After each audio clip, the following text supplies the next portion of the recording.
fight for God ends today. Order, country, families, yourselves are you not here? You fight!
Many sights and sounds were common in a Civil War soldier's daily routine. The single most signature sound to both armies north and south wasn't the boom of cannon, the crash of musketry, or the tramp of marching feet. It had to be the universal beat of the drum. The drum had many uses, much more than simply keeping musical time. It became a sophisticated communication device. One Pennsylvania drummer said the drum was the tongue of the camp.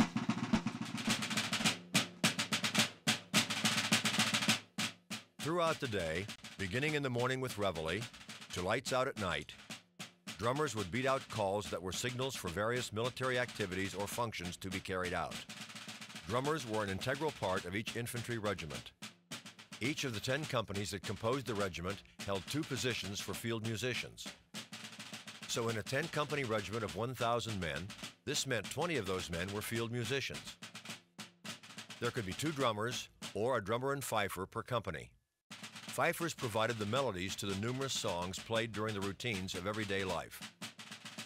When not performing daily duties directly with their assigned company, musicians would be massed together in a regimental drum corps and would be stationed near the regimental headquarters where they could be easily used by the command structure of the regiment.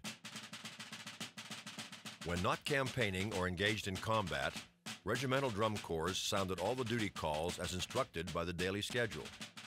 There were as many as 67 distinct calls that were used by the drummers and fifers to affect the motions of military life. Various calls given in camp during the day were like announcements. These calls were known as duty calls. One of the calls was drummer's call, which was a call that called the drummers together so they could perform their daily duties. Drummer's call.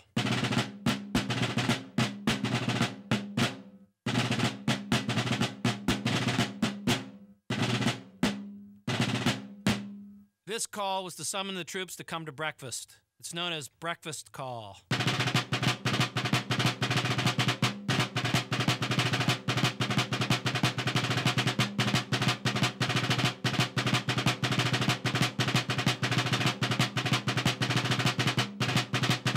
Another duty call, which signaled the end of the day, brought soldiers back to their quarters.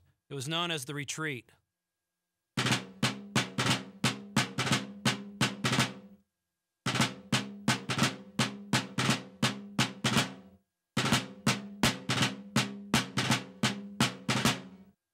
Some calls were specifically meant to call certain individuals, such as officers or non-commissioned officers. This call is First Sergeant's call.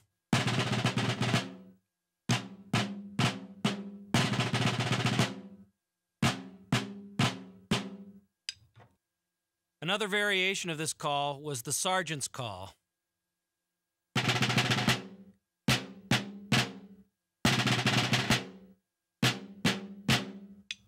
A third variation is Corporal's call.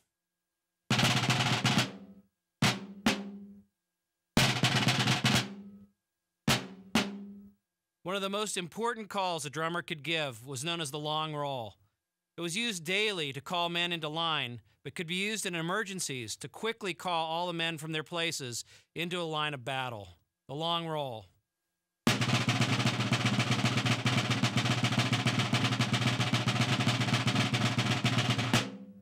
A battalion could be instructed to fire or cease fire by a drum call. In this firing command, the battalion was trained to fire at the last beat of the call. Fire.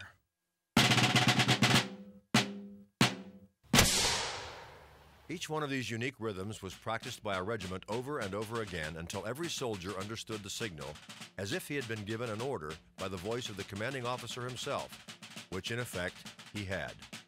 During the drill day, soldiers were broken into various sized groups to learn and hone the drill steps that could mean the difference between life and death in combat. Since the drum was a regulation article, the government was obligated to issue one to each drummer. According to quartermaster records, the federal government purchased and issued 37,496 drums between 1861 and 1865. 1861 regulations, Article 113 said, "The front of the drums will be painted with the arms of the United States, on a blue field for the infantry and on a red field for the artillery. The letter of the company and the number of the regiment under the arms in a scroll." Issue drums were distributed through the military depots of Philadelphia, New York, and Cincinnati. Due to the immediate need for the instrument in the field, most drums went out without the regulation painting on the front. There were occasions when drums would be used as presentation items.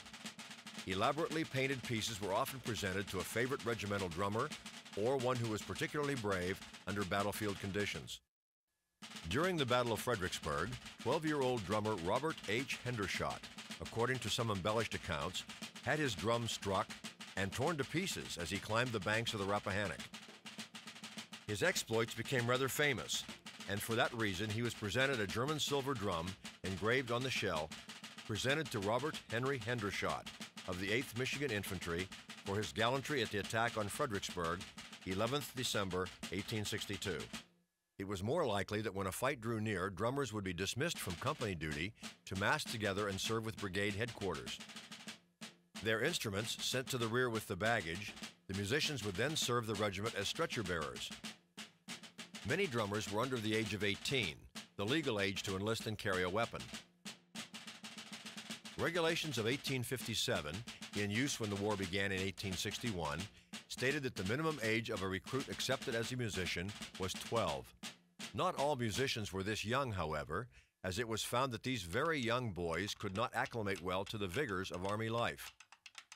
Yes, there were some few drummer boys of this age, but a much more agreeable age was 14 to 16. These teenage boys could stand the hard marching and deprivations that Army life brought. Not all drummers were boys, though. Many were of average Army age, and some were even older. It was not unusual to see a much older man as a drummer. Chances were that as a musician, an older man could render valuable service and not be subject to the rigorous life of an enlisted soldier who would face combat. Northern and Southern armies alike lived their daily lives to the heartbeat of the drum. The powerful reverberation of the drum corps could stir the weak at heart and inspire the brave. That common sound of both warring American armies still continues to ring as an authentic voice, calling us back to that time long ago.